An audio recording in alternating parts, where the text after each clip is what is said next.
Desde o início dos tempos, o homem busca respostas para as maiores perguntas da vida.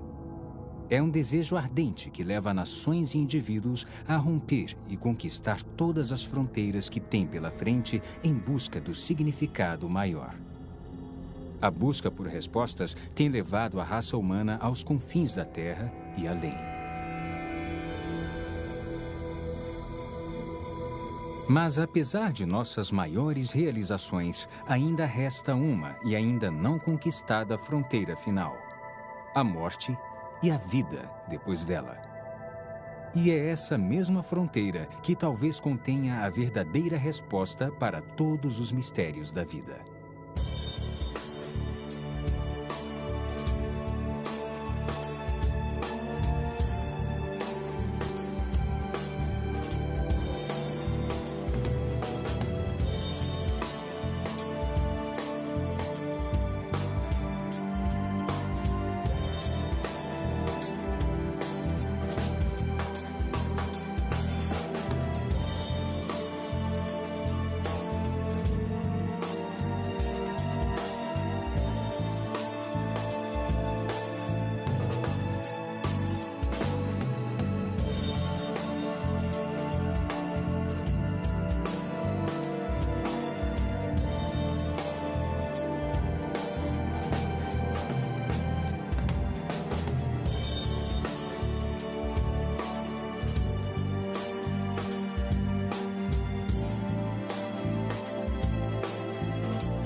Olá, eu sou Ron Bailey.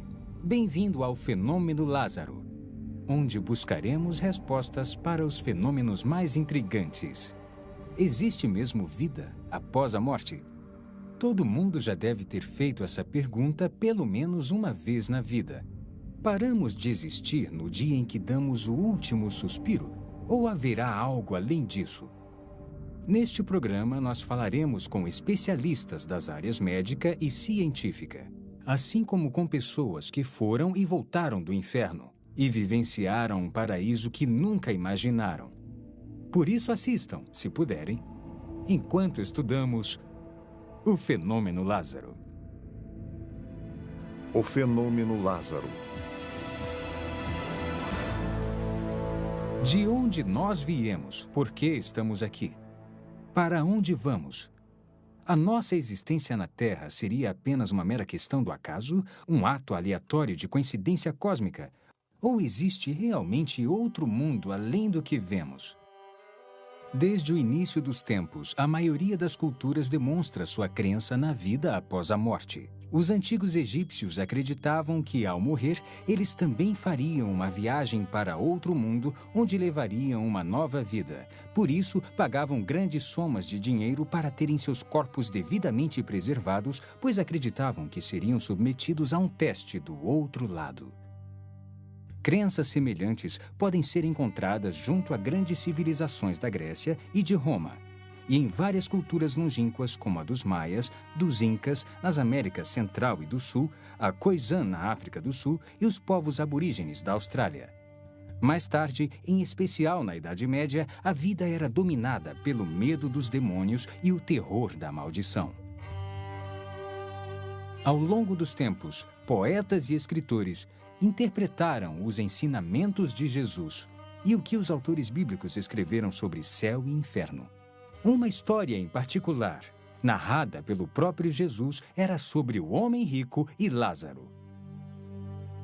Havia um homem rico que se vestia de púrpura e de linho fino.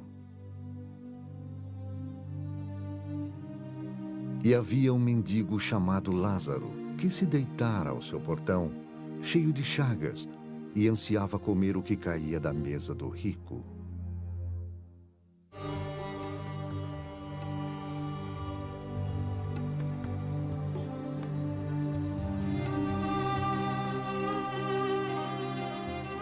Até os cães vinham lamber suas feridas.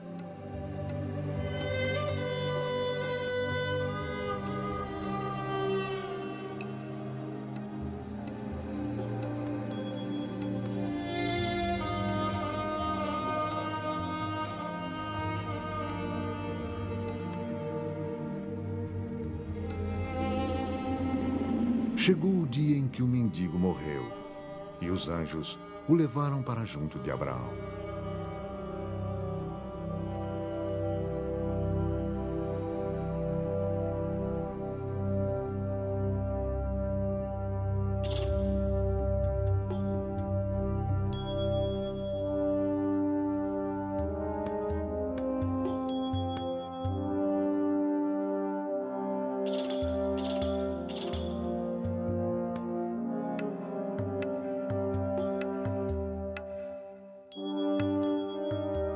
Agora, o homem rico se alimentava suntuosamente todos os dias, festejando e comendo a seu bel prazer.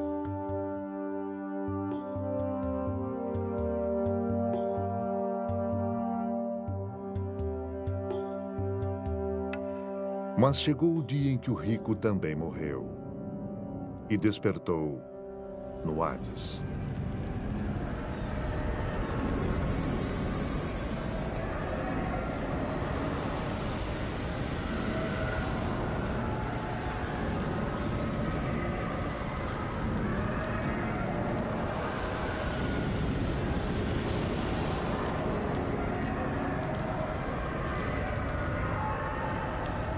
Enquanto era atormentado, ele olhou para cima e viu Abraão de longe, com Lázaro ao seu lado.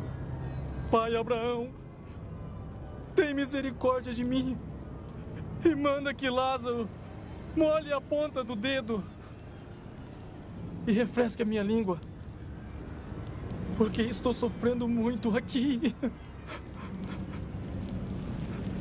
Meu filho, lembre-se que durante a sua vida você recebeu coisas boas, enquanto Lázaro recebeu coisas más. Agora ele está em paz e você em sofrimento.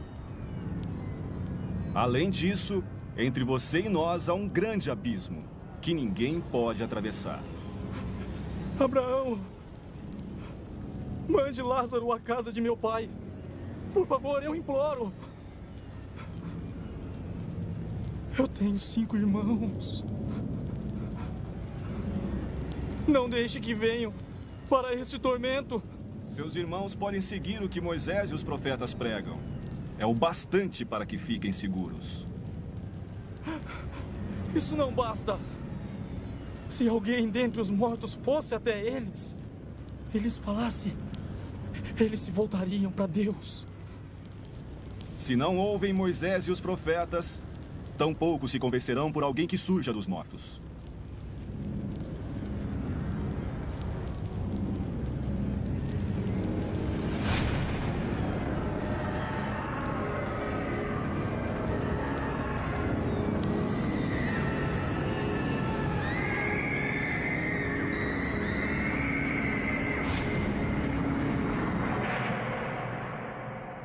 Mas seria esta crença, esse instinto humano aparentemente universal, um mero produto de superstições e doutrinas religiosas? Ou haveria uma evidência científica real para apoiá-la?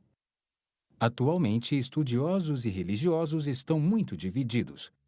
Alguns falam de reencarnação, outros da assimilação pela força vital universal. Ninguém tem certeza de nada. Ou tem? Perto do fim do século XX, surgiu um fenômeno onde as pessoas relatavam experiências de quase morte, também conhecidas como EQMS, nas quais encontravam algum tipo de realidade após a morte. A medicina moderna começou a se referir a esses casos como o fenômeno Lázaro, por causa de um outro personagem bíblico que também se chamava Lázaro e que foi ressuscitado por Jesus 4 dias após sua suposta morte. Mas o que é uma experiência de quase morte? O Dr. Jeff Long nos fala.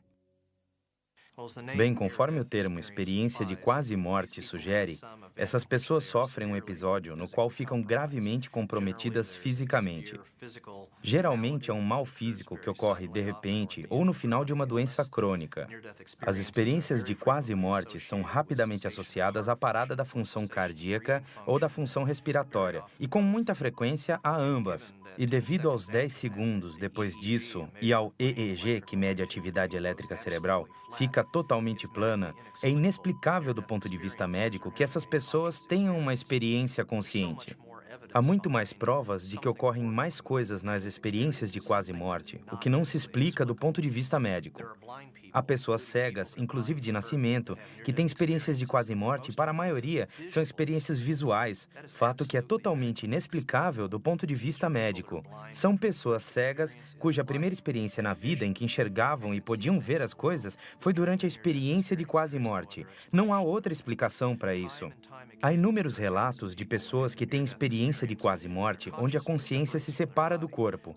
Por isso, de um ângulo privilegiado de suas consciências, elas conseguem ver e ouvir o que acontece em torno delas, enquanto estão sendo ressuscitadas. Frequentemente, elas conseguem ver com detalhes incríveis tudo o que acontece em volta. De todas as experiências de quase morte que estudei, onde a consciência se separa do corpo e dá para ver eventos do cotidiano, praticamente tudo que descreveram era totalmente plausível. E todas as experiências de quase morte que estudei, ao buscar confirmação do que viram, enquanto a consciência estava separada do corpo, todas as vezes, com exceção de um caso, tudo que viram e ouviram estava totalmente correto. E não há explicação para isso, para a consciência separada do corpo no momento de uma parada cardiopulmonar.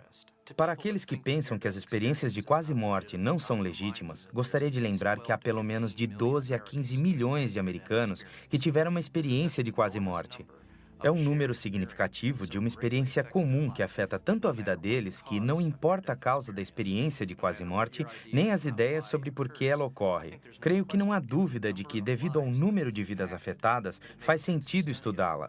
É um fenômeno incrível e são muitas as implicações oriundas dele. Um dos médicos que vivenciou isto em primeira mão é o Dr. Melvin Morse, do renomado Hospital Infantil de Seattle. A experiência de quase morte é, de fato, a experiência da morte. Todos nós teremos essa experiência quando morrermos. A interpretação da experiência é controversa. No entanto, é um fato científico, e não um sistema de crenças de que teremos essa experiência quando morrermos. Houve 3 principais pesquisas importantes de experiência de quase morte nos últimos 15 anos. E todos os 3 estudos registram que essas experiências são reais e que acontecerão conosco quando morrermos. Então, as velhas ideias de que essas experiências eram causadas por falta de oxigênio no cérebro, ou que são alucinações causadas pelo caos no cérebro no momento da morte, ou causadas por drogas que ministramos aos pacientes ao ressuscitá-los quando estão morrendo. É claro que essas ideias eram teorias científicas respeitáveis, mas acabaram não sendo verdadeiras. De fato, a experiência de quase morte é uma experiência de morte, e isso é um fato científico e não uma opinião. O Dr. Tony Lawrence, da Universidade Coventry, ressalta: a consistência dos relatos dessas experiências sugere que isso não é um mero produto de substâncias químicas do cérebro, porque os estudos de efeitos das drogas mostram que quando damos uma droga a uma pessoa e a mesma droga a outra, ocorrem 2 experiências bem diferentes. Podem haver algumas semelhanças gerais, mas não no nível em que se encontra nas experiências de quase morte. A ciência não pode dar respostas definitivas para as perguntas sobre a vida após a morte. Ainda não. Até que possa, nossa melhor fonte de informação são as experiências humanas daqueles que experimentaram a morte e viram o outro lado. Uma dessas histórias é a de Daniel Ekechuko, um pastor africano que ficou morto numa funerária por 3 dias e ainda viveu para contar a história. Vamos acompanhá-lo agora na Nigéria, onde ele conta a história de como foi ressuscitado dos mortos. Ressuscitado dos mortos, uma história verdadeira.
Tá, muito obrigado. Olá, crianças, como vocês estão? O Natal para a família Ekechukwu sempre foi uma época de celebração. Celebração do nascimento de Cristo e do amor dos amigos e da família. Oi, pai. Oi! Trouxe um bode pro senhor. Mas desta vez, tudo foi diferente. Aparentemente, tudo parecia bem. Mas por dentro, Daniel estava fervendo de raiva e intolerância. Ele havia brigado com a esposa recentemente e ainda nutria um profundo ressentimento. Tive uma briga com minha esposa na terça-feira. E pus a culpa nela da pequena briga que tivemos. Na noite de terça-feira, ela bateu na minha porta e eu não quis abrir para ela. Então, na manhã de sexta-feira, ela tornou a bater na minha porta. Não abri. Na sexta de manhã, ela acordou e eu saí. Ela me deu bom dia, eu não respondi, não falei com ela. Fiquei quieto e saí na sexta de manhã. Ela me ofendeu, fez uma coisa errada, e eu fiquei zangado e irritado com ela. A raiva de Daniel o cegou tanto que ele nem viu o filho naquele dia. Mamãe! Sim, meu filho. Onde está o papai? Ele foi levar o bode pro vovô em Owerri. Quando o papai vai voltar? Logo, filho, vá brincar.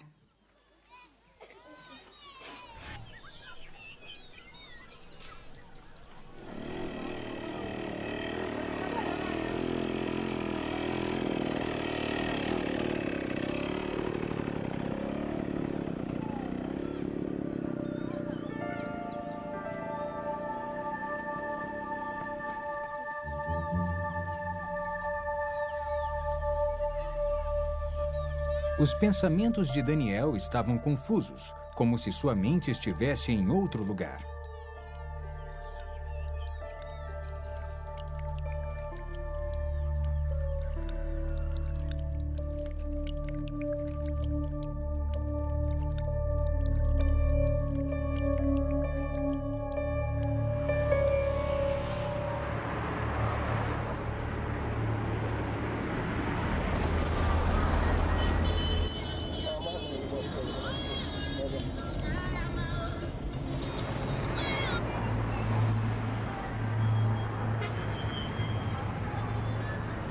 Conforme o sol começava a sumir, Daniel começou a correr, querendo chegar em casa.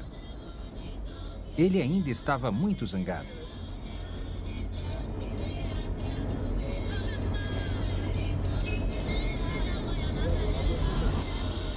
As ruas dos subúrbios da Nigéria são vergonhosamente rudimentares. Uma experiência difícil, no mínimo. Daniel sabia que devia dirigir com cuidado. Mas naquele dia, o carro dele parecia meio lento e desregulado. Quando ele descia uma das estradas de terra, tentou pisar no freio. Mas não houve resposta. Daniel começou a bombear o pedal energicamente, mas foi em vão.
Ele veio chorando me avisar que o pastor estava morto, que havia visto um grupo de pessoas carregando-o sobre as cabeças e descendo a rua.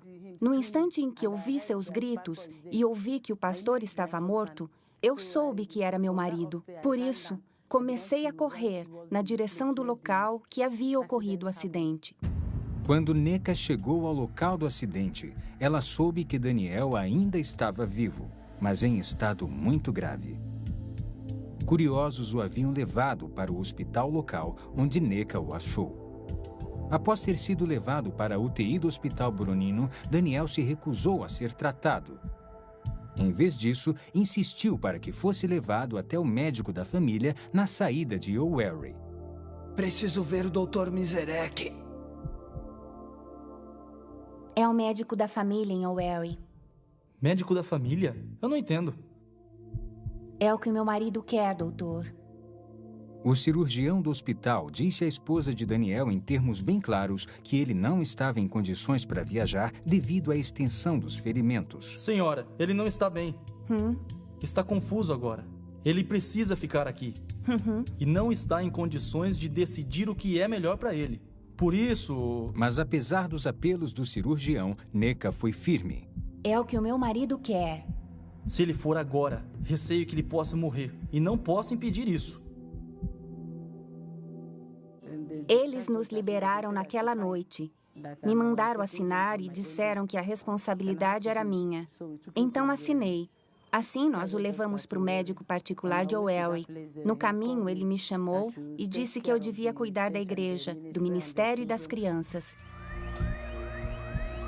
Cuide das crianças e do ministério. Não tente falar. Construir uma casa para você. Por favor, não fale. Alguns são chamados mais cedo e vão embora. Quando a ambulância que me levou do hospital com minha esposa estava em alta velocidade para me levar para um hospital melhor, então, de repente, eu tive algumas sensações. Olhei para cima e vi 2 anjos.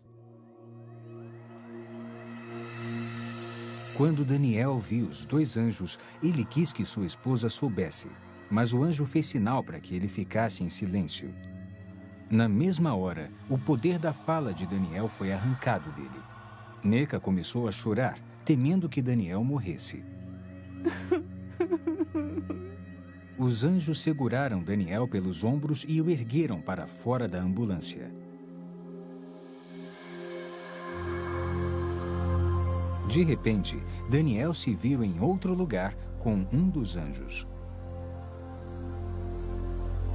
Daniel, tenho muita coisa para lhe mostrar. Quando olhou, Daniel viu um lugar com uma multidão de pessoas reunidas. E a aparência era a mesma que os anjos. A cor delas era de um branco puro e seus corpos pareciam brilhar de radiação.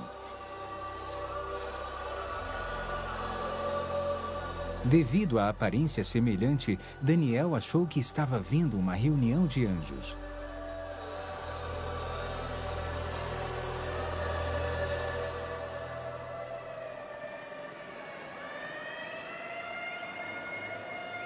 Enquanto isso, a ambulância corria para a Clínica Santa Eunice, em O'Wary.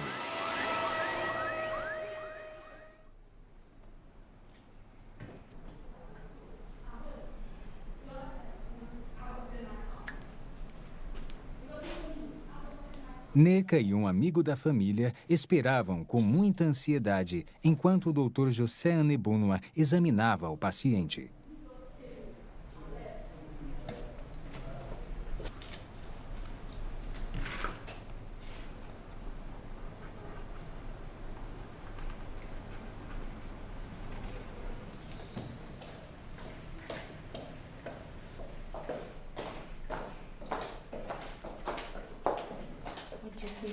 Onde está Neka? Ah, eu sinto muito. Sinto muito. Não havia mais nada a fazer. Sinto muito. Este é o atestado de óbito. Entregue ao agente funerário. Ele cuidará de vocês. Sinto muito.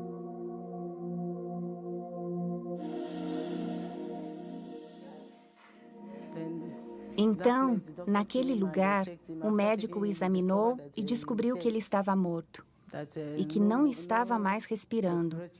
Tudo havia parado. Devíamos ir embora e levá-lo para a funerária. Eu não pude acreditar. Eu disse não, meu marido não está morto. Ele não pode me deixar assim. Esta não é uma reunião de anjos, Daniel. É uma reunião dos santos.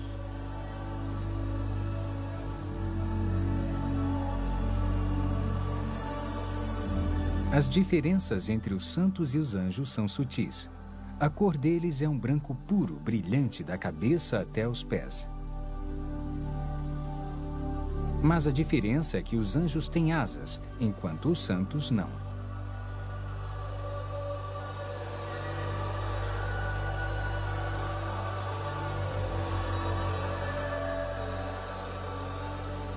Os santos estavam adorando a Deus. Eles adoravam a Deus em uníssono e erguiam as mãos enquanto cantavam.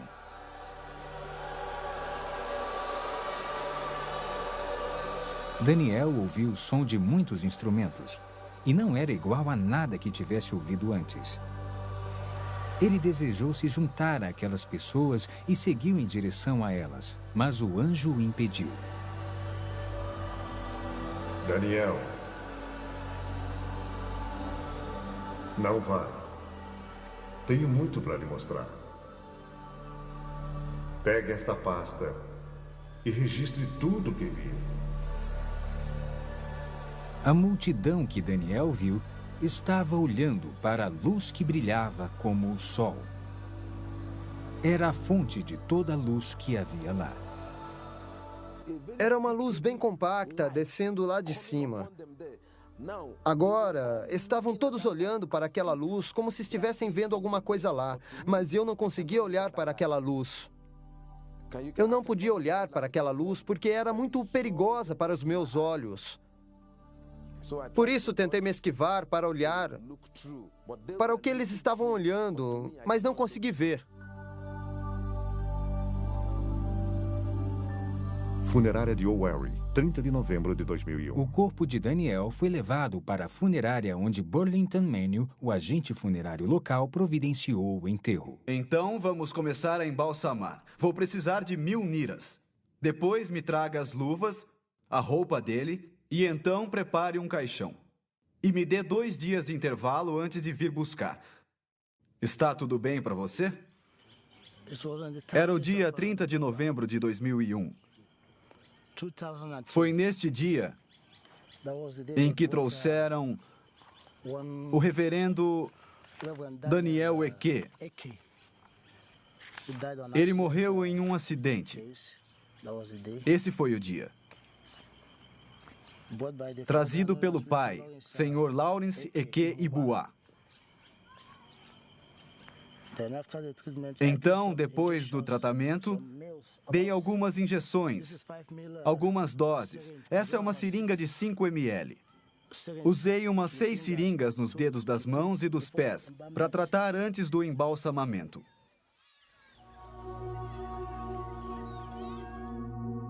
O dia 30 de novembro de 2001 foi uma data que ficou marcada para sempre no coração e mente de Neka Ekechukwu. Ela, de fato, se lembra muito bem. Aquele dia foi terrível de aguentar. Eu fiquei chorando. Então, a palavra de Deus apareceu para mim em Hebreus 11, versículo 35. Mulheres que, pela ressurreição, tiveram de volta os seus mortos. Quando eu li essa passagem, eu disse, seus mortos de volta à vida. Comecei a meditar tudo sobre a palavra de Deus. Então eu disse, os mortos, meu marido é um dos mortos que ressuscitam. Preciso levá-lo para a vigília de Bonk para que ele ressuscite. Vamos visitar as mansões que Jesus preparou para o seu povo. Na mesma hora, Daniel estava em um novo lugar com mansões radiantes até onde a vista podia enxergar. Não se comparava a nada que ele conhecia na terra. Apesar das aparências lembrarem prédios, a estrutura era incomum. Não era feita de materiais terrestres.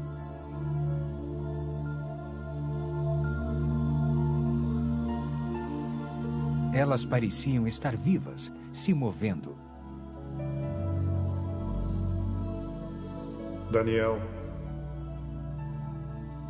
Jesus terminou seu trabalho. As mansões estão prontas, mas os santos não estão prontos.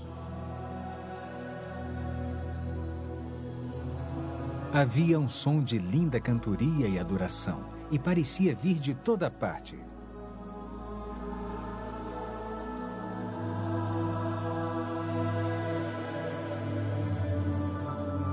Daniel quis saber de onde vinha o canto, porque ele não estava vendo ninguém lá. Daniel, o cântico de adoração que está ouvindo está sendo cantado pelas flores.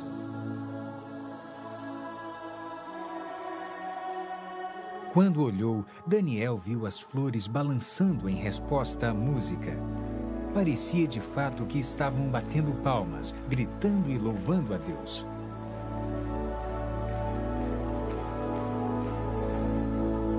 Estão esperando pelos santos.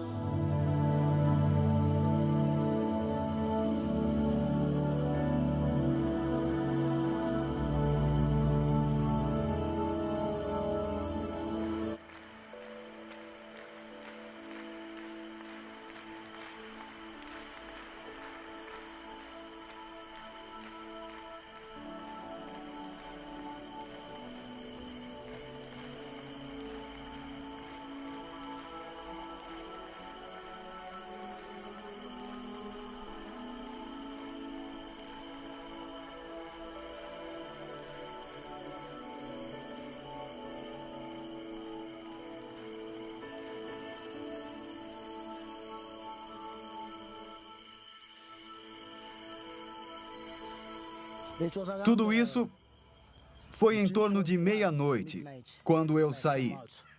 Comecei a ouvir barulho por aqui. Fiquei imaginando se as pessoas da igreja estavam em vigília ou algo parecido. Continuei ouvindo cantorias, louvores, palmas. Fiquei pensando e decidi vir até a funerária.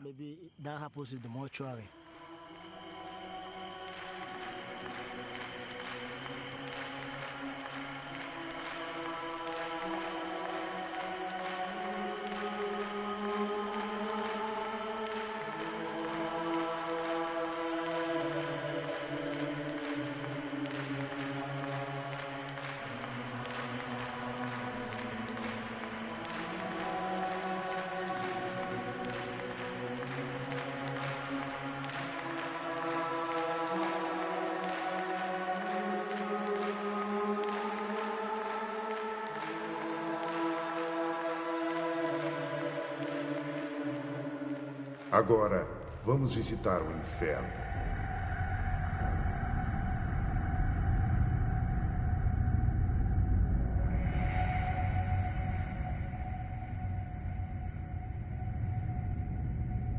Dá para ver os portões do inferno?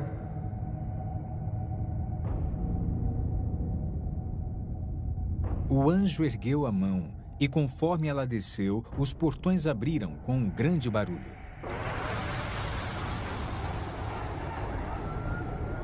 Daniel podia ouvir o choro e o lamento de muitas pessoas, mas não conseguia ver nenhuma delas.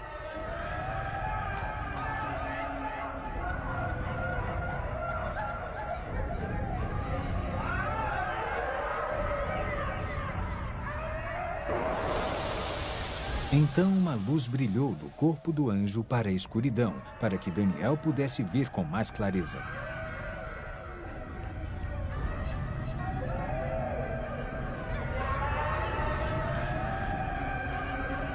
Havia muitas pessoas lá, mas ao contrário das almas do céu, a aparência delas era a mesma que haviam tido na terra. Havia pessoas de cada raça, cultura e nacionalidade. Cada pessoa parecia aprisionada em seu próprio tormento pessoal, um tormento que continuava pela eternidade, e não podiam se comunicar com as outras. Os sons de choro e lamento eram quase ensurdecedores.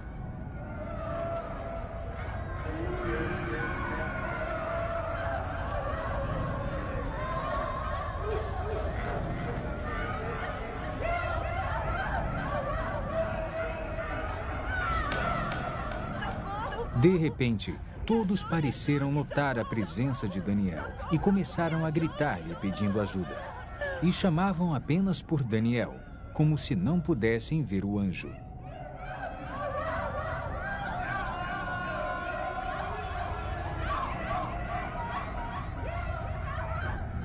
Por favor, me ajude! Sou um pastor! Roubei dinheiro da igreja e menti! Me ajude! Por favor! Estou pronto para me arrepender! Me ajude! Na mesma hora, depois que o pastor fez aquela declaração, a força que o atormentava pareceu aumentar.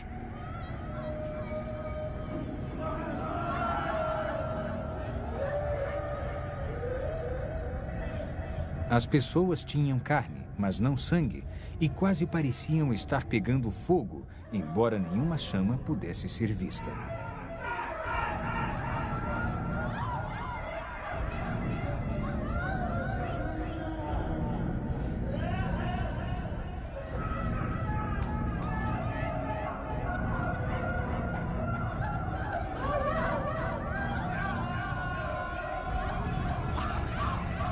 Havia um grupo de pessoas que estava comendo a própria carne. Elas vomitavam o que comiam e a carne crescia de volta. Isso continuava em um ciclo interminável de tormento.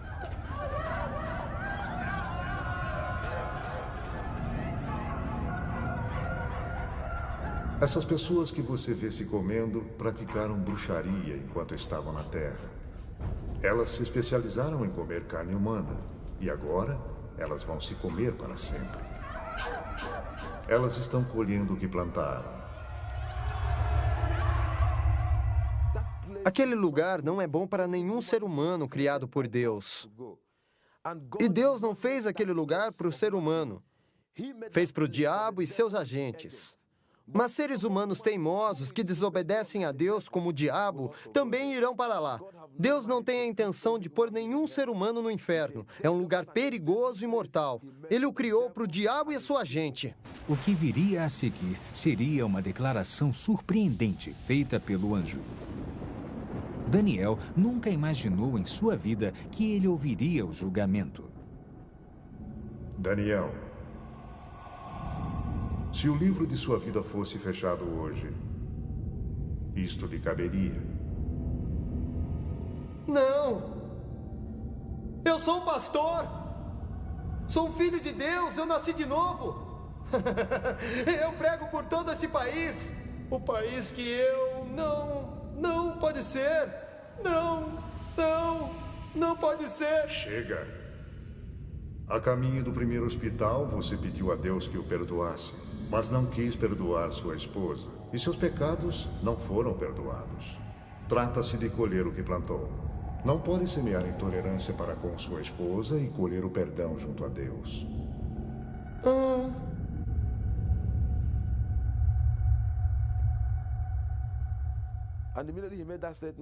No instante em que ele disse aquilo, meu espírito me convenceu que o que o anjo havia dito, ou o meu julgamento, era verdade. Eu não disse não, porque me lembrei que havia brigado com minha esposa na quinta-feira. E na briga que eu havia tido com ela, eu a havia ofendido. Então, na noite de quinta-feira, ela bateu em minha porta.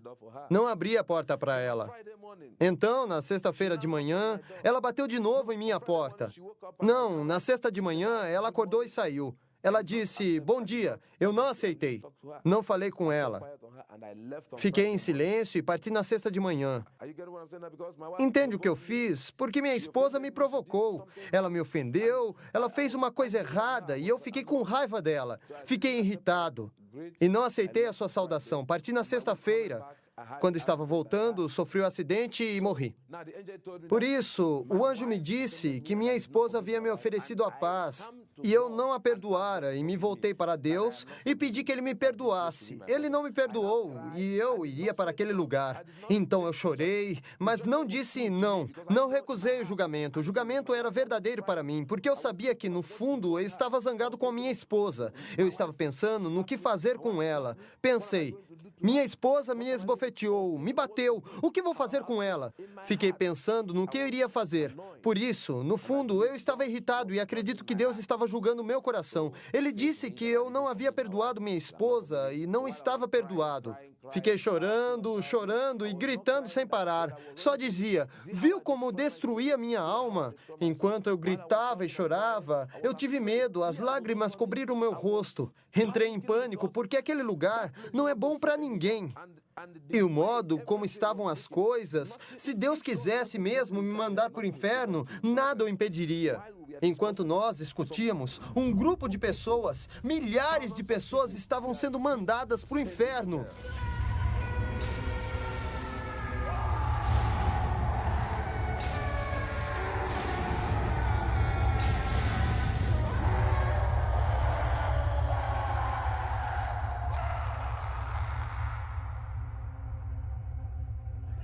Então concluí que eu devia fazer alguma coisa para garantir que meu marido ressuscitasse. Eu acreditava que ele ressuscitaria se eu desse um passo de fé e alguma coisa boa resultasse disso. Papai? Papai? Hã? Vamos levar o corpo dele para a igreja. O quê?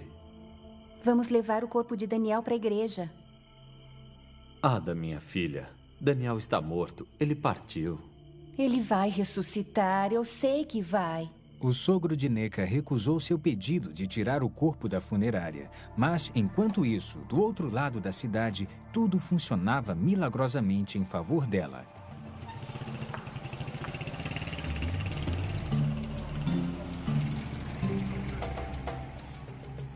Entre 5:30 e 6 horas, saí de casa para o endereço do pai.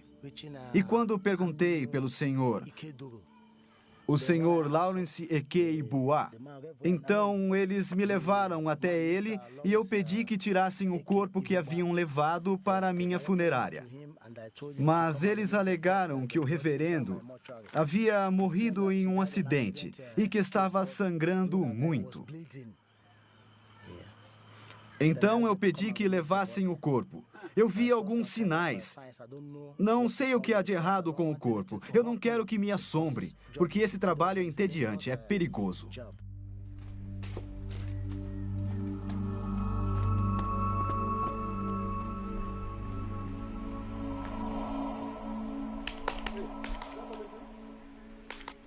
Bom dia. O que o traz aqui tão cedo? Quero aquele corpo fora da minha funerária. Por quê? Por quê? Aconteceram coisas na noite passada. Que coisas? O que aconteceu? Havia música vindo da sala dele. Ah, fique calmo. A música vinha da aldeia que estava festejando. O que isso tem a ver com os mortos? Não é isso. O que exatamente? Eu não sonhei, está bem? Havia música vindo da sala dele.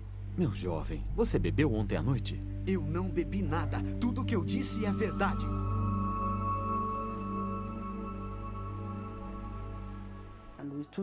Então, nós o tiramos da funerária, o vestimos e o colocamos dentro do caixão. Depois saímos de Owerri e seguimos para Onisha. Entraram na gloriosa catedral, Missão da Graça de Deus, onde nosso reverendo Bonk fazia uma vigília. Eles disseram, vamos pedir a Bonk que ore por ele para que ele se levante de novo. Eu comecei a rir. Eu disse, está bem, me dê o dinheiro. Ela foi buscar o dinheiro e zerei a conta. Então vestimos o corpo e pedi que meu assistente me ajudasse. Contrataram uma ambulância. Eles pegaram o caixão branco dentro da sala e eu disse: está bem, eu vou com vocês, quero testemunhar. Talvez seja o poder de Deus ou o que for, eu saberei. Quando chegamos com a sirene, houve muita tensão. O pessoal da segurança queria uma autorização do governo local ou do governo federal que estava com Bonk. Achavam que éramos pessoas ruins, queriam matar Bonk, como na outra vez. Me empurraram para todo lado. Resisti aos empurrões e àquela tortura. Me insultaram e xingaram de tudo que foi nome, mas cederam na hora em que disse que ele estava morto, que era um homem de Deus, que as pessoas não deviam me matar, que ele havia sofrido um acidente e morrera, e que deviam nos deixar levá-lo para dentro para que Bonk pudesse orar por ele, e que eu acreditava que ele iria voltar à vida. Os seguranças não deixaram que entrassem no local, achando que podiam ter uma bomba no caixão. O cortejo foi conduzido para um local atrás da igreja. Daniel foi retirado do caixão e colocado sobre uma mesa. As pessoas começaram a orar por ele, pedindo a ressurreição. Então o anjo disse que ia me mandar de volta ao mundo para advertir esta geração, porque seria o último aviso para ela.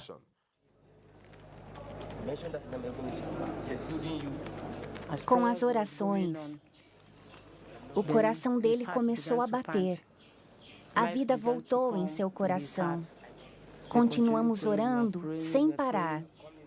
Enquanto tudo isso acontecia, ele começou a respirar aos poucos, mas seu corpo ainda estava rijo.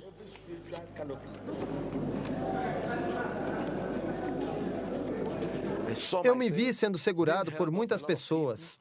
Eu estava despido, só estava de calças. Tiraram a minha veste.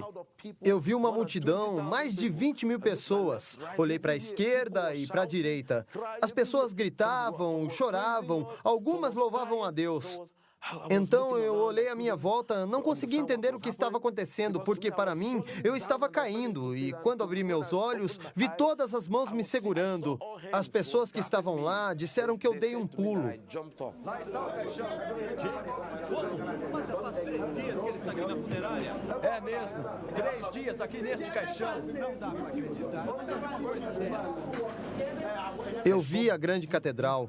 Era muito grande. Olhei em todas as direções e havia muita gente. Algumas gritavam, outras diziam caixão, outras diziam funerária, outras 3 dias. Eu não entendia o que estava acontecendo, porque para mim não havia se passado mais que 15 minutos. Por isso, não entendia por que estavam dizendo 3 dias. Para mim, não houve dia nem noite. Houve apenas aquele momento em que eu vivi.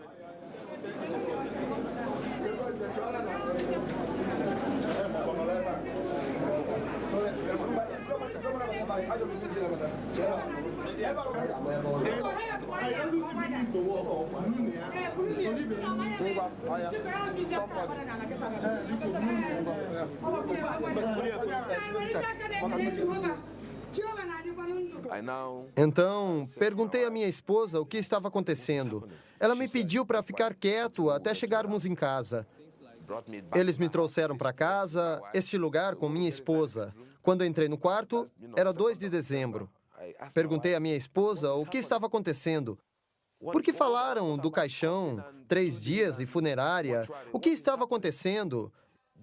Então, minha esposa começou a olhar o meu corpo e onde haviam injetado as drogas.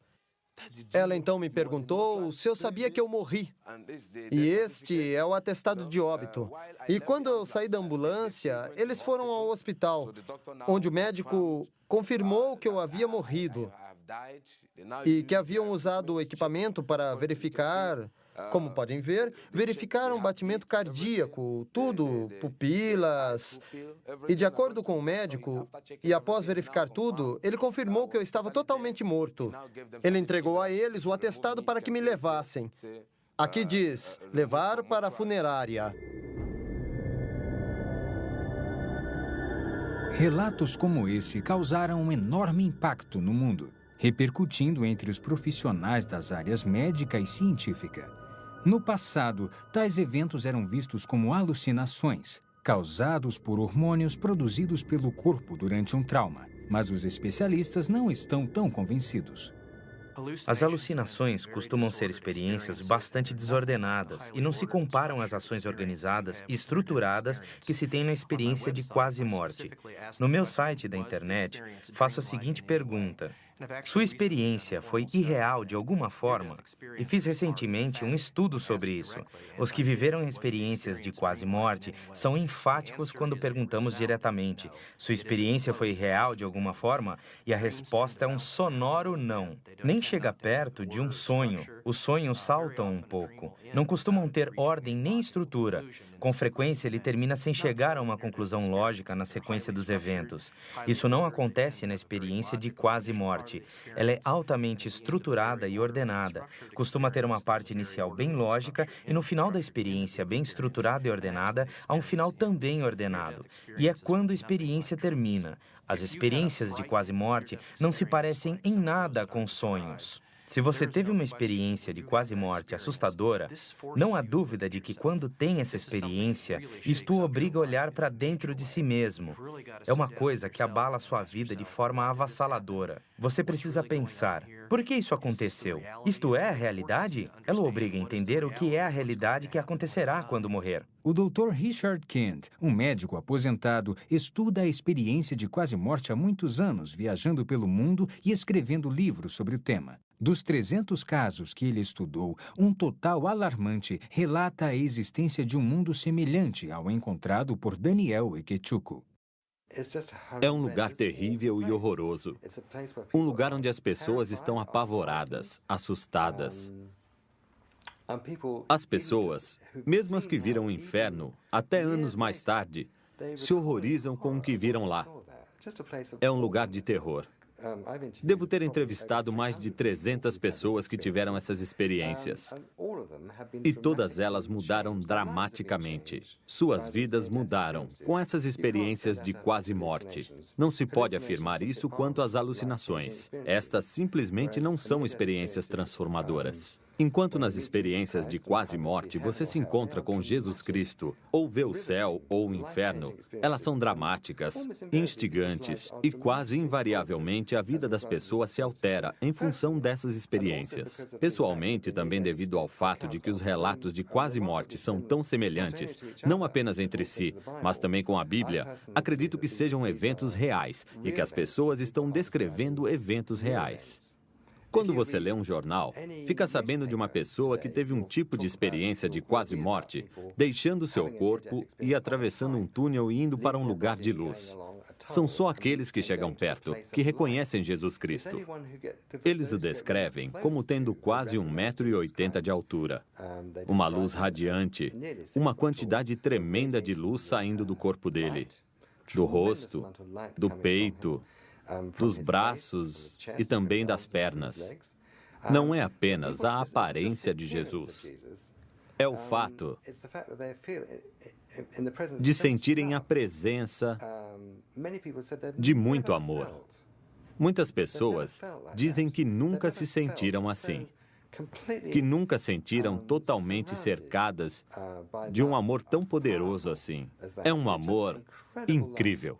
Apesar das pesquisas científicas esclarecerem bastante o assunto, apenas aqueles que experimentaram a realidade da vida após a morte são os que podem nos dar uma ideia do que acontece quando morremos. Como Ian McCormick, um neozelandês. Ele passou por uma experiência transformadora em consequência de seu fantástico encontro com a morte e a vida depois dela. Fato ou ficção? Você decide. Depois de ver o próximo episódio. Uma breve visão da eternidade. Uma história verdadeira.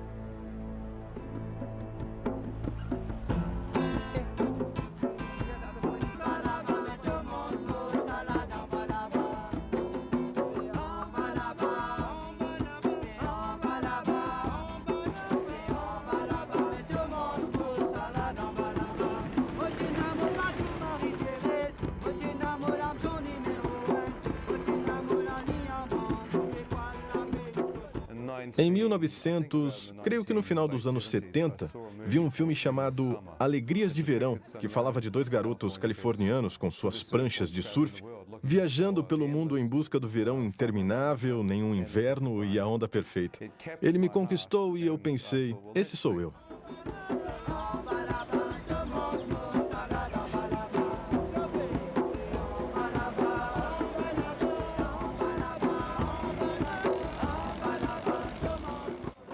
Viajei durante 2 anos pela Austrália, sudoeste da Ásia, Bali, Sri Lanka, Malásia, e fui parar numa pequena ilha chamada Maurício. Lá havia um ótimo surf e local para mergulhar. Eu surfei e mergulhei e levei a vida dos pescadores crioulos Simone e Daniel, do Dune, num lugar chamado Baía de Tamarim.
Oi, pessoal.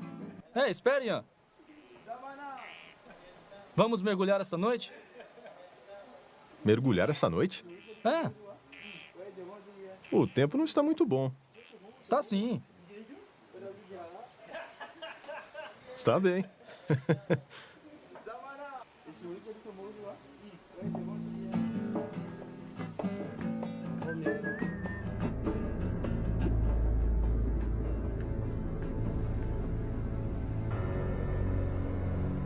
Conforme avançávamos, dava para ver o reflexo da luz na água e quando espirrava, a água ficava cintilando. Uma linda noite.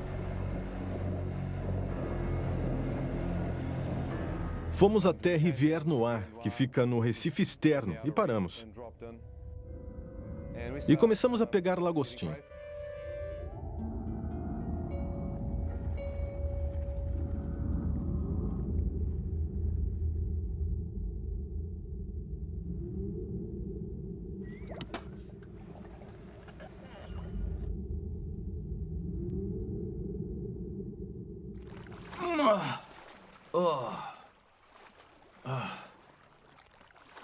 Que bichinho é esse?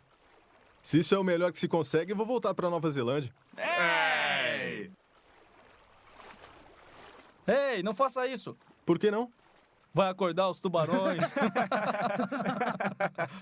Não se preocupem.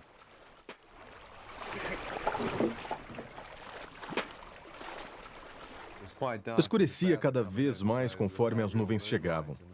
Não havia luar nem muita luz na água.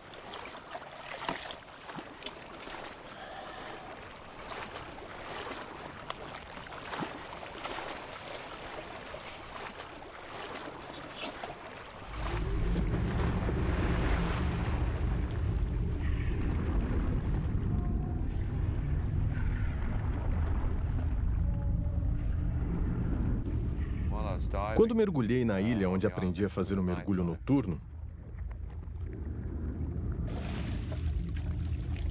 costumava mergulhar no Recife externo. Enquanto mergulhava, olhei com a lanterna de mergulho para que os caranguejos e os lagostins aparecessem. Com a lanterna, podia cegá-los. E aí era fácil pegá-los.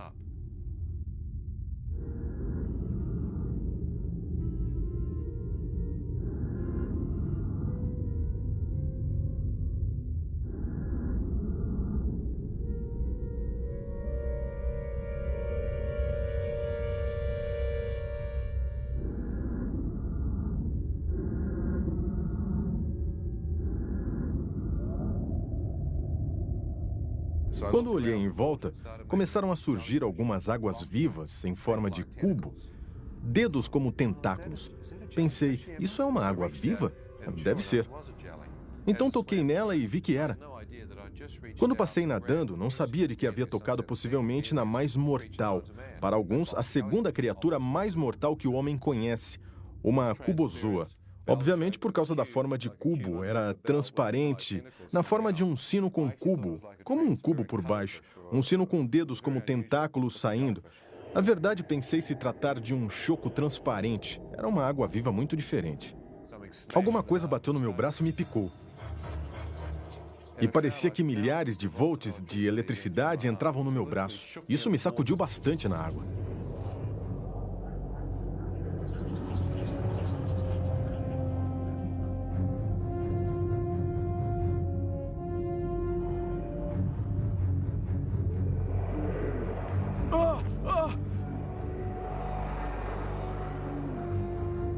Conforme eu nadava para sair, era picado por outras.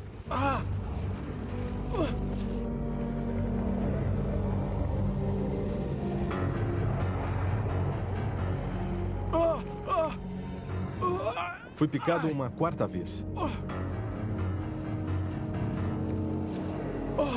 Ei, o que foi? Ei, Ian, o que foi?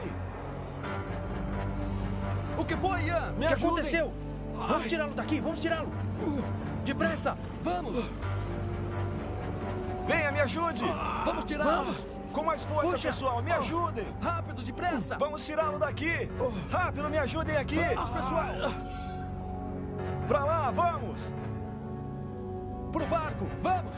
Ajuda aqui, tragam para o barco. Vamos. Isso. Puxa. Vamos, suba. Força, vai, agora. Isso aí, Ian, vamos.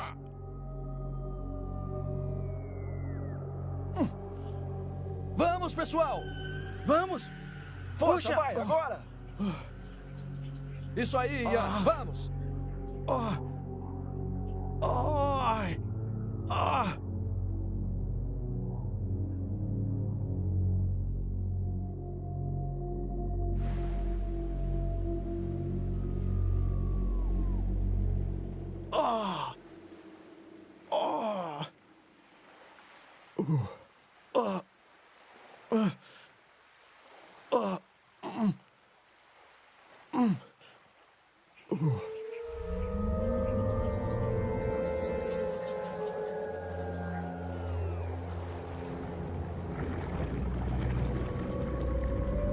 Meu braço direito ficou paralisado e arrastando na água quando fui atingido uma quinta vez. Enquanto senti a dor, pensei, o que foi que eu fiz para merecer esse tipo de castigo ou revide? Veio uma avalanche de lembranças de coisas que eu havia feito de errado na vida, e lá estava eu pensando, bem, não adianta pensar nisso. Se mereço ou não, estou morrendo. É melhor tentar me manter lúcido. Enquanto o rapaz me levava pela lagoa, tentei ficar o mais calmo possível, mas senti o veneno indo para os meus rins, como se alguém tivesse me dado um soco nas costas, conforme o veneno avançava pelo lado direito do meu corpo. Quando cheguei à praia, o rapaz me ajudou a sair. Dei um passo à frente e minha perna direita dobrou embaixo de mim. Percebi que o veneno já havia adormecido ou paralisado o lado direito do corpo. O jovem me carregou pela areia.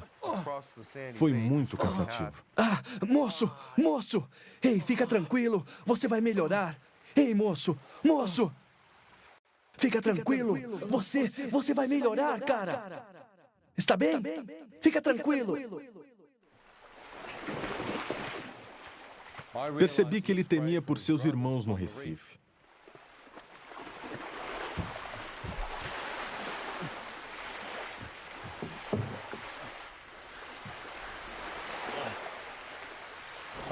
Me deitei no chão. Comecei a me sentir muito fraco e cansado.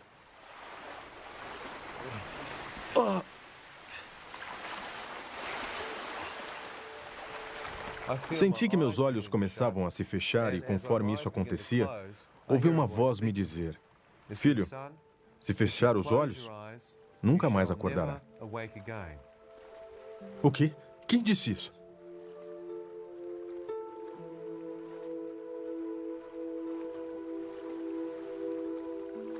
Quando olhei para a direita esperando ver um homem ao meu lado, não havia ninguém lá. Foi estranho. Eu sabia que tinha ouvido uma voz falando comigo. Se fechar os olhos, nunca mais acordará. Significa que vai morrer. Por que está querendo dormir, idiota? Isso é um coma. Não pode dormir. Precisa da antitoxina. Sabia do ponto de vista intelectual que isso era como uma tábua de salvação. Mas estava enfrentando o fato de que o veneno podia estar me matando e eu não estava ciente de que estava à beira de um provável coma. E acredito, da morte certa. Então me levantei, enfrentei a morte que se aproximava de mim da melhor forma possível e senti que minha perna esquerda ainda estava forte o bastante para sustentar meu peso.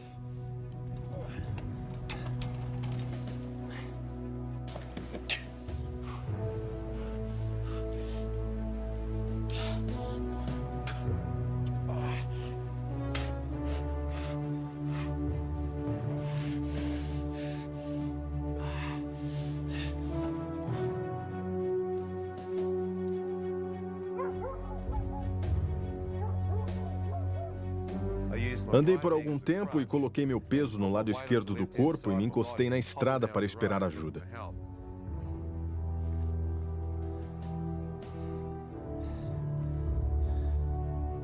Se fechar os olhos, nunca mais acordará.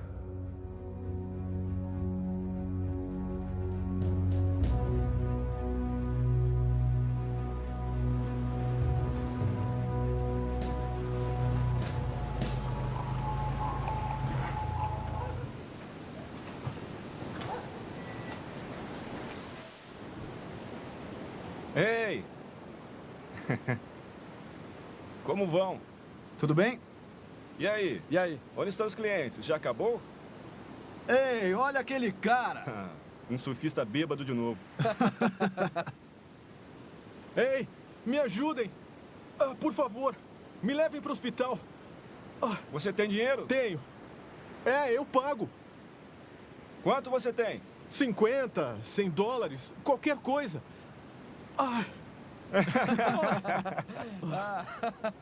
Vocês bebem demais.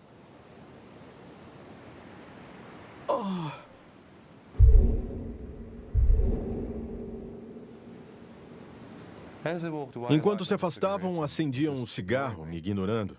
Eu ouvi a voz falando comigo de novo. Ela disse: "Filho, está disposto a implorar por sua vida? Por favor, me ajude. Por favor." Quanto tem aí com você? Eu vou pagar. Eu vou pagar.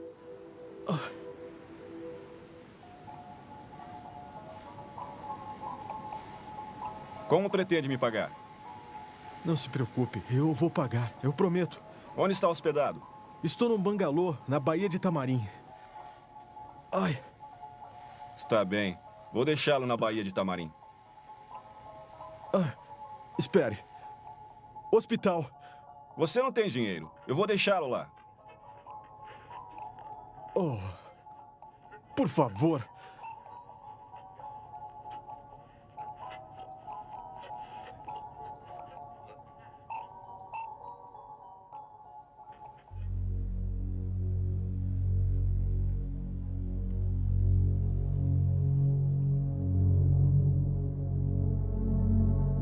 Agora me dê o dinheiro.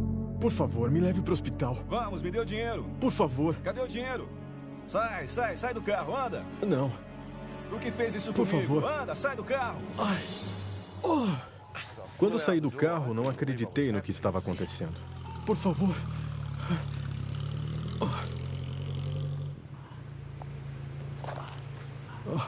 Enquanto fiquei lá deitado, podia ouvir a voz familiar de outro pescador da aldeia, o Daniel.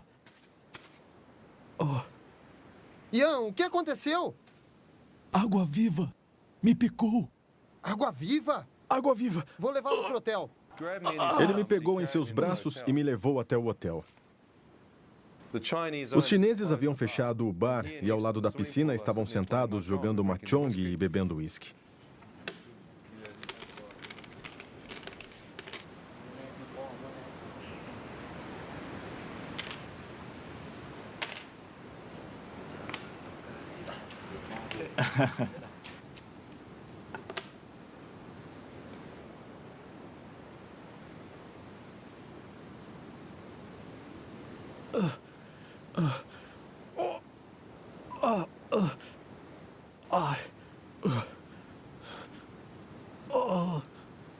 Ei, Branquelo, o que há com você?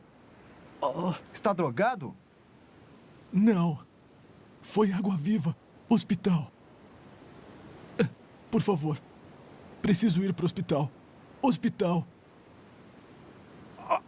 Ei, o que foi? Que rapaz idiota. Por que fica furando o braço com seringas? O quê? Busque algo para ele beber. Estou com frio, por favor. Frio. Preciso de um cobertor. Esses caras pensam que eu sou viciado em drogas e estou quase morto.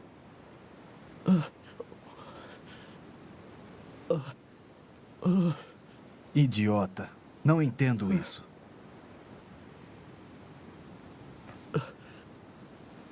Frio. Muito frio. Me ajude.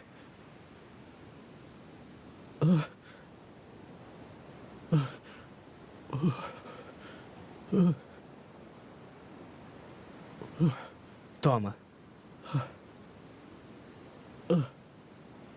Bebe um pouco de leite.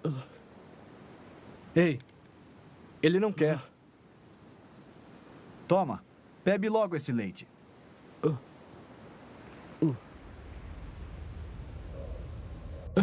Me leva para o hospital no seu carro, por favor. Me leva no seu carro. Não.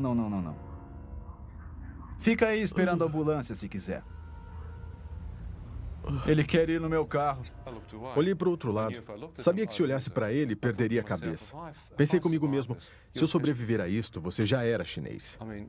Ora, eu estava furioso. Olhei para o outro lado, pensando no que ia fazer com ele se eu sobrevivesse. E vi Daniel surgindo de repente, correndo em minha direção. Para minha surpresa, uma ambulância estava chegando no estacionamento. Depressa, andem. Foi picado por uma água-viva. Vamos logo. Como? Água-viva? Está tudo bem, Ian. Tudo bem. Não se preocupe, não se preocupe. Você vai ficar bem.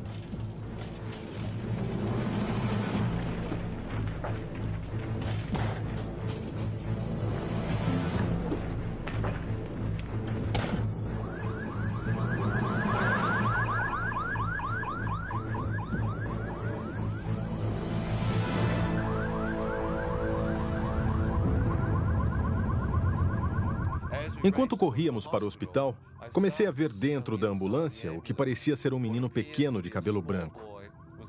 Eu vi trechos da vida de um menino com cabelo cor de neve e então percebi que estava olhando para mim. Eram trechos da minha própria vida. Será que estou tão perto assim?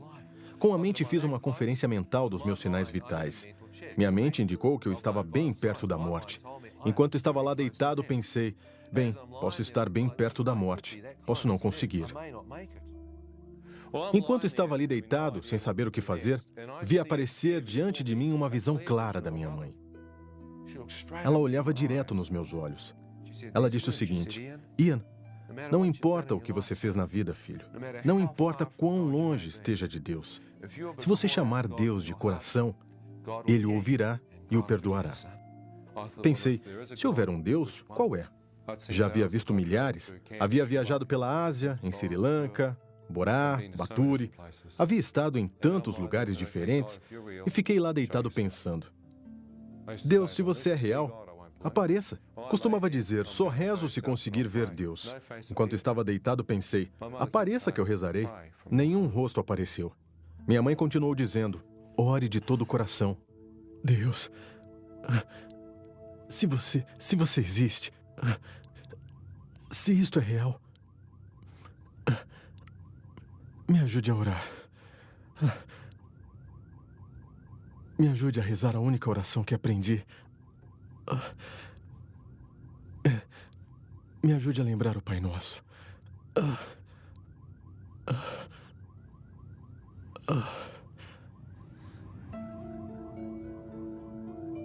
Ao dizer isso, as palavras começaram a surgir diante dos meus olhos.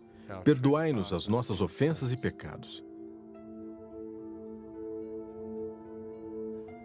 Pensei, como é que Deus pode me perdoar? É tarde demais. Fiz muitas coisas erradas.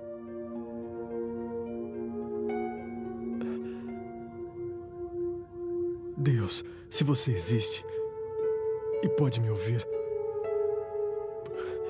por favor, me perdoe.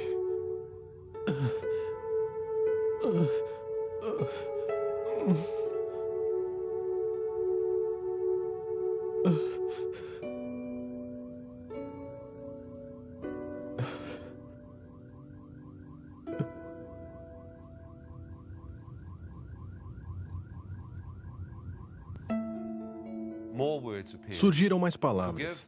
Perdoai aqueles que o ofenderam e pecaram contra você. Achei que era para perdoar outras pessoas. Posso fazer isso.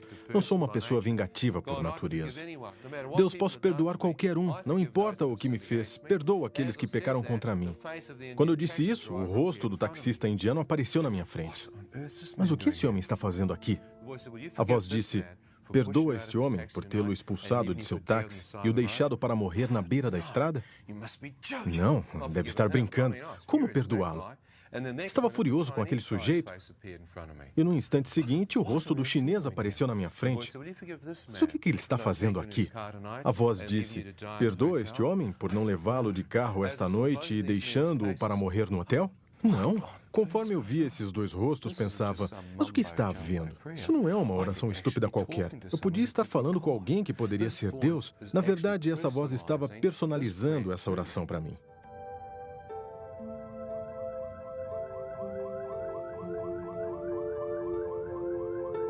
Deus, se puder me perdoar pelos meus pecados, perdoarei o que aqueles homens fizeram comigo. Seus rostos desapareceram na mesma hora. Vieram as próximas palavras: seja feita a vossa vontade, assim na terra como no céu. Vossa vontade? Eu tinha minha própria vontade. Então eu disse: Deus, preciso saber qual a sua vontade. Mas se me ajudar a passar por isso, eu buscarei, acharei e o seguirei, honrando-o todos os dias da minha vida. Quando eu disse isso, todo o Pai Nosso apareceu diante de mim. E pela primeira vez na minha vida, tive uma revelação total do que significava. Venha a nós o vosso reino, seja feita a vossa vontade. E fiquei lá deitado sentindo uma paz incrível. Sabia que de alguma forma aquela oração havia mudado completamente o levantar, o sentar e o ajoelhar repetitivo da liturgia. Eu orava de verdade no meu eu interior.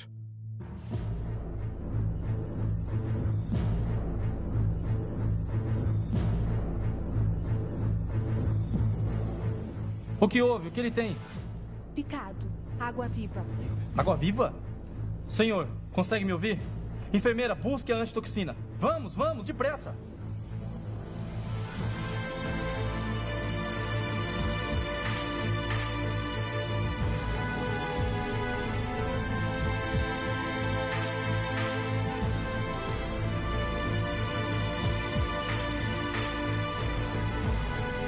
Tente ficar acordado. Apliquem a antitoxina para o veneno.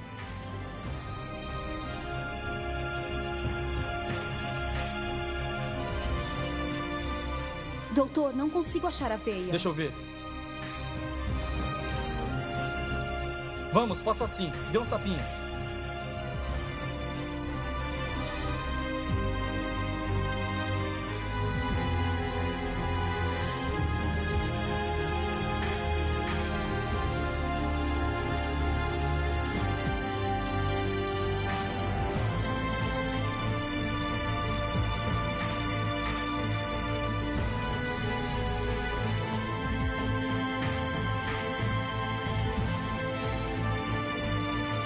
É tudo o que podemos fazer por você no momento. Lute, combata o veneno, tá?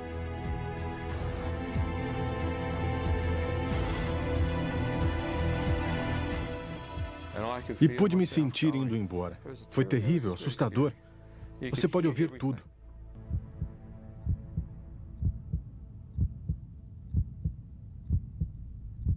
Enquanto estava lá deitado e ouvia os médicos à minha volta com enfermeiras e enfermeiros, senti que era muito difícil manter os olhos abertos. Eu não conseguia mantê-los abertos. Eu me lembro de fechá-los e pensar, vou descansar por alguns instantes e então tentarei de novo.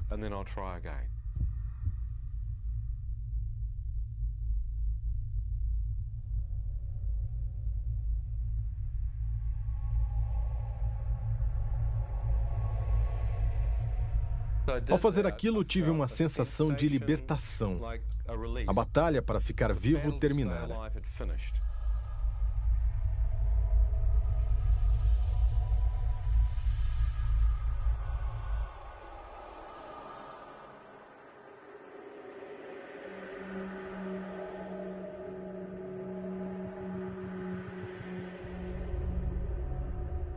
De repente, me vi de pé, bem acordado.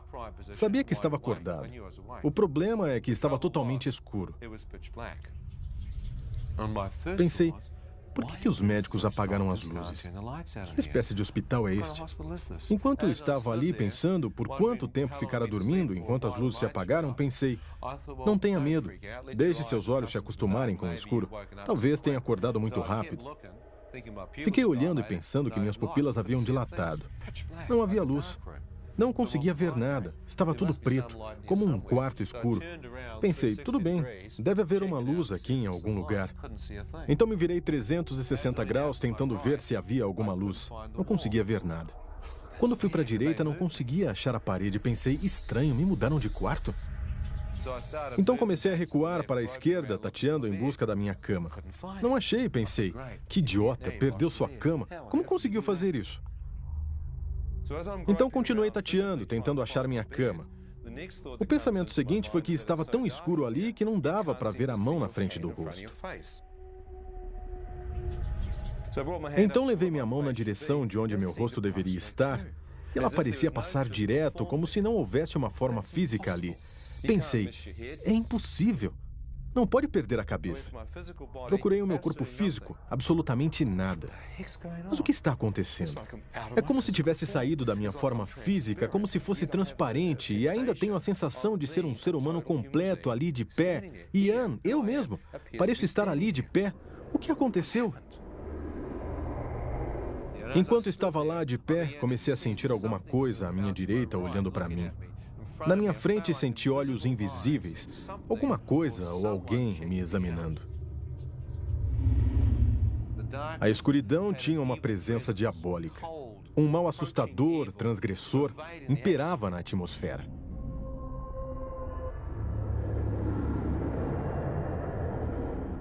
Onde estou? Cale-se! O quê? Merece estar aqui. O quê? Mereço estar onde? No inferno. Agora cale-se.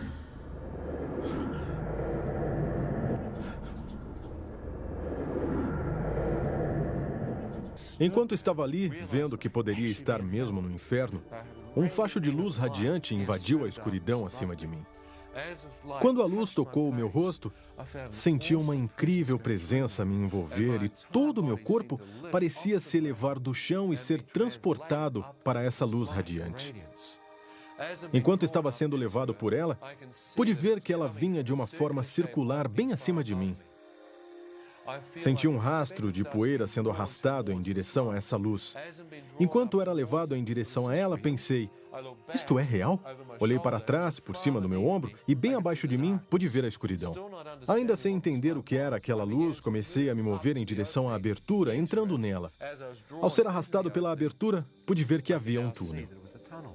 E olhando toda a dimensão dele, pude ver a fonte da radiação. O primeiro pensamento foi que era o centro do universo. Olha só essa luz. Que poder emanando dela. Ao ser levado em direção a ela, observei uma onda de radiação saindo. E essa onda de luz que saiu da fonte me tocou. E me senti aquecido, confortado. Todo medo e escuridão pareciam ter saído e senti uma luz viva se apoderar de mim. Feixes de radiação vinham do centro, como um fogo branco, uma radiação fantástica da parte central. De lá, vi a luz brilhante abrindo caminho.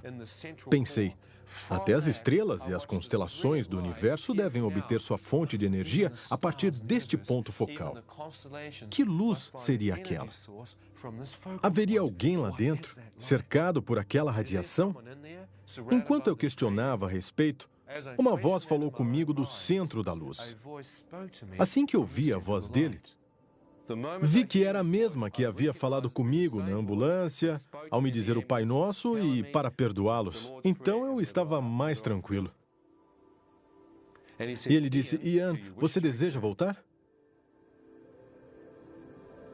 Se deseja voltar, você deve ver sob uma nova luz. As palavras surgiram diante dos meus olhos. Deus é luz. E nele não há escuridão. Pensei, Deus é luz. Será que aquele era Deus? Então não havia mais nenhuma escuridão. Eu acabava de vir da escuridão. Quem quer que fosse esse ser estava totalmente separado da escuridão. Não vi sombra, não vi mal, apenas uma pura radiação branca e ele sabia meu nome. Será que eu estava na presença de Deus e falando com ele? Pensei, se for, ele é capaz de ver meu espírito totalmente nu. Ele pode ver tudo. Comecei a recuar. Enquanto eu recuava em direção à escuridão do túnel, observei ondas de radiação saindo dele. Esperei que me tocassem e literalmente me levassem de volta ao centro. Mas enquanto aquelas ondas de luz emanavam para frente, elas passavam por mim. E tudo o que senti foi amor. O amor fazia com que me derramassem lágrimas. Estava simplesmente chorando. Podia sentir aquela aceitação vindo. Eu disse, Deus não pode me amar. Eu o amaldiçoei.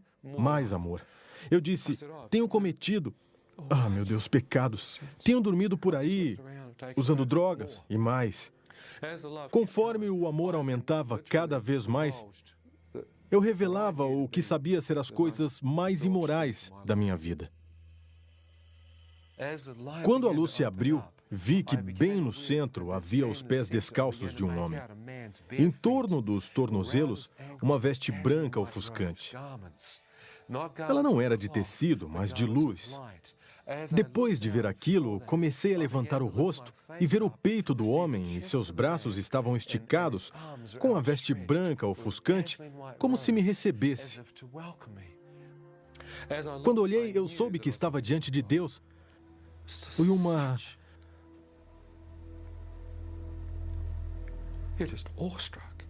É uma grande emoção. Não dá para ficar preparado. Não há como se preparar para ver isso. Eu apenas fiquei parado em total admiração. Quando olhei em direção da cabeça dele, seu cabelo era de um branco radiante. Do seu rosto parecia haver luz brotando em ondas, emanando de todo o seu rosto. Não dava para ver os traços desse rosto porque a luz era 10 vezes mais brilhante que toda a luz que havia visto e estava emanando do seu rosto. Comecei a caminhar em direção a ele. Tive vontade de ver seu rosto. Saberia que Deus era... Quando fiquei a alguns metros da sua presença, comecei a colocar meu rosto na luz. E ela não feriu meus olhos, como se pudesse ver dentro dela. Quando aproximei mais o meu rosto em direção à face dele, esperando romper aquele véu, quando avancei, ele se moveu de repente.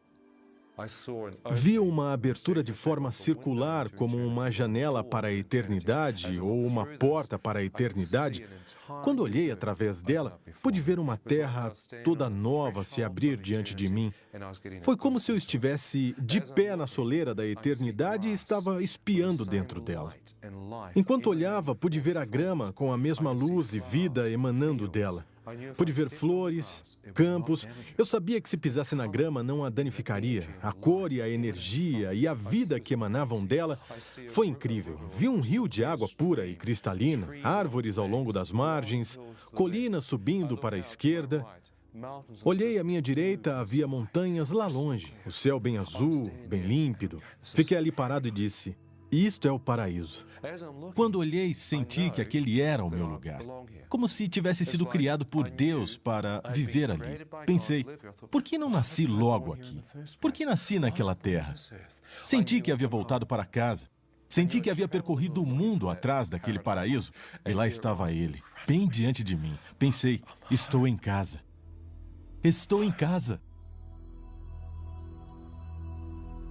Quando comecei a entrar, a presença dele voltou na minha frente e bloqueou a passagem.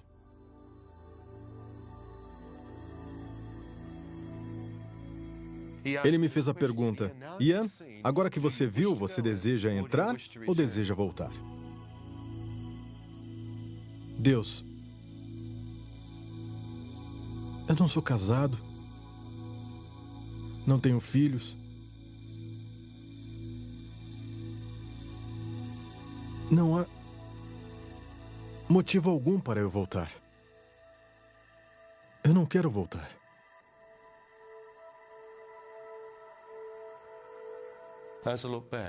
Quando olhei para trás, para minha surpresa, Deus me mostrou uma pessoa que me amava. No instante em que vi minha mãe bem atrás de mim, eu chorei. Pensei que não só havia mentido para Deus, como havia alguém que me amava. E pensei, se morri e isto está mesmo acontecendo, e eu entrar neste paraíso, na presença de Deus, será que minha querida mãe saberia que seu filho incrédulo havia orado naquela ambulância, se arrependido dos seus pecados, entregado sua vida a Deus, e que Deus havia escutado esse jovem e o convidado a entrar no paraíso? Pensei que minha mãe acharia que seu filho havia ido para o inferno. Pensei que receberia um telegrama ou um fax dizendo, seu filho morreu ontem à noite, quer que ele seja enviado num caixão ou as cinzas num jarro. Pensei, se isso acontecesse, poderia destruí-la, ela sofreria tanto, perderia a família. Então pensei, aqui estou eu, que egoísmo eu passar e deixar minha mãe me enterrar.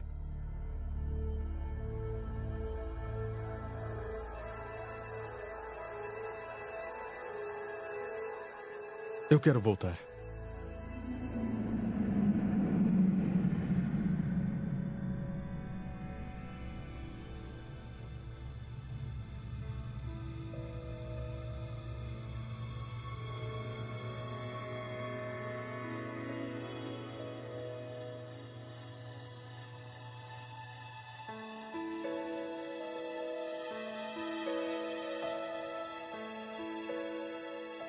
Voltei instantaneamente à minha forma física no hospital com o médico que havia me tratado, segurando meu pé direito no ar com um instrumento afiado como um bisturi, examinando a sola do meu pé, mas eu não sentia nada, examinando um pedaço morto de carne.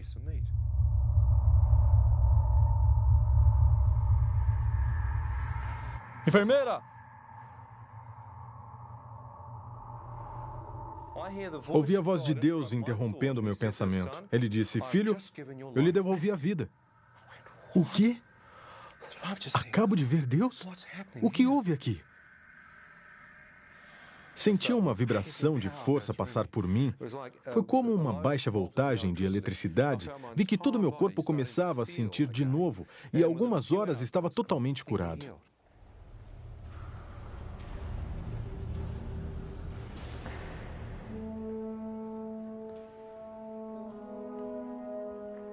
Perguntei, Deus, o que me tornei?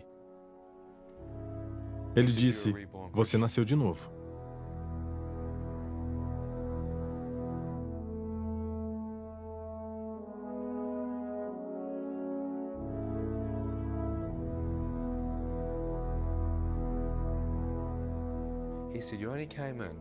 Ele disse, você só saiu porque seus pecados foram perdoados, e o sangue de Jesus o lavou.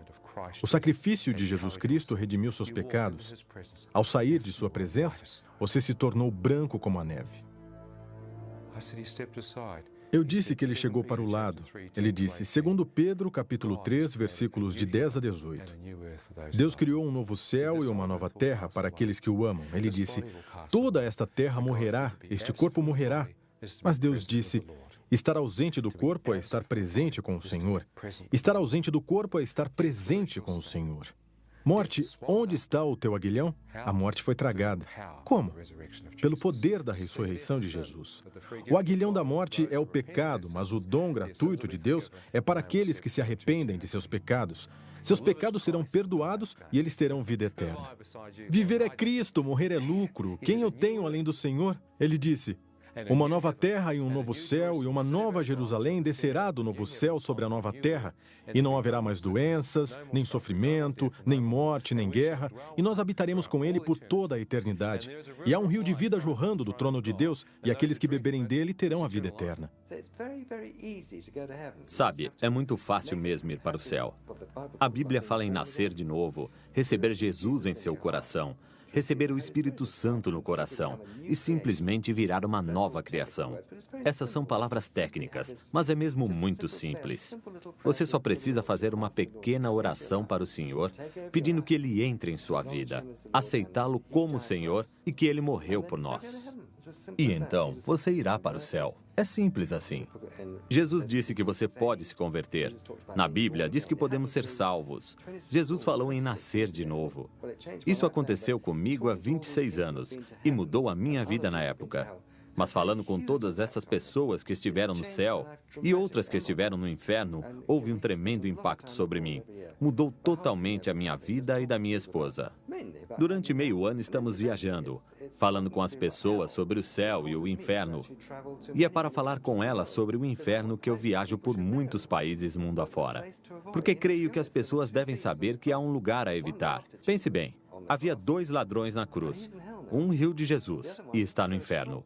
O outro fez uma breve oração e está no céu. É uma grande diferença.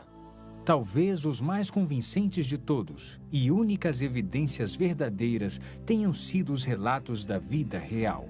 Histórias como a de Daniel Ekechukwu, que vimos hoje, e a de Ian McCormick mudaram para sempre nossa ideia da morte e da vida depois dela. Deus, demônios, um reino das trevas, um reino de luz. Fato ou ficção? É você quem decide. E não importa qual seja a escolha, baseada no que você viu, uma coisa está bem clara: o que nós fazemos na Terra ecoará por toda a eternidade. Eu sou Ron Bailey. Muito obrigado por assistir ao Fenômeno Lázaro.